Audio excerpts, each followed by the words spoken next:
the 60s and the 70s, majority of Cameroonians knew that CDC Oil Mill in Bota, Victoria, produced palm oil precisely for local consumption. Little did many know that palm oil produced by CDC those days was also meant for extensive exportation. Palm oil was exported overseas from the Bota Wharf.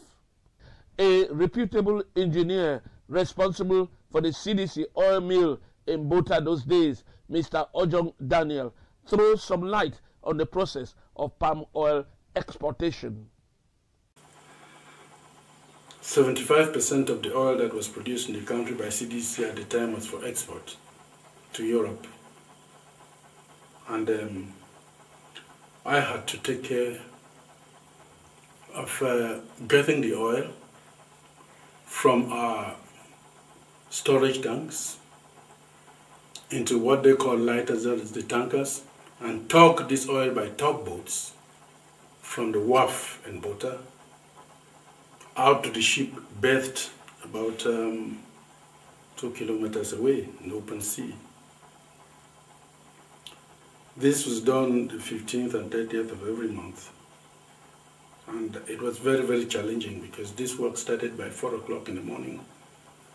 I had to go up the storage tanks at 4 o'clock in the morning, do the dipping and do the calculations to know exactly the quantity and volume of oil that had to be exported.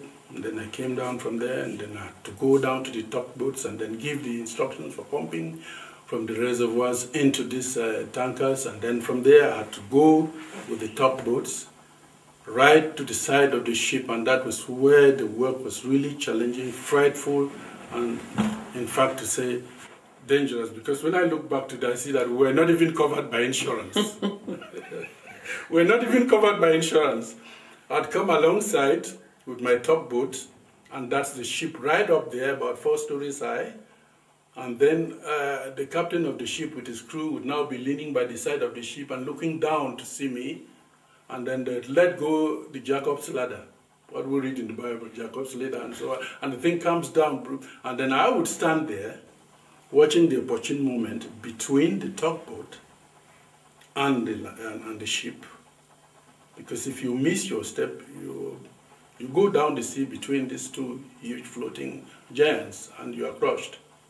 I'll grab this Jacob's ladder and up. By the time I get there, the ship's captain and his crew grabbed my hand and dragged me in.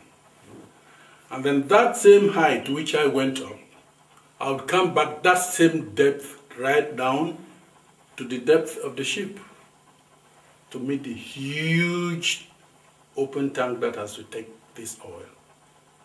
And of course, the engineer in charge, which I was, had to be certified by Lloyd's, which was the international company that certifies the ships.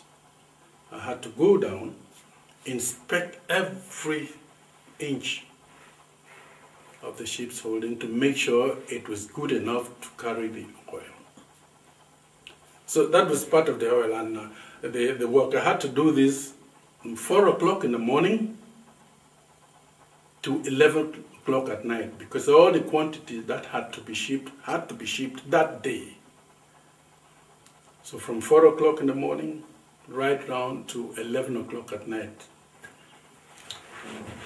So it was very challenging work indeed.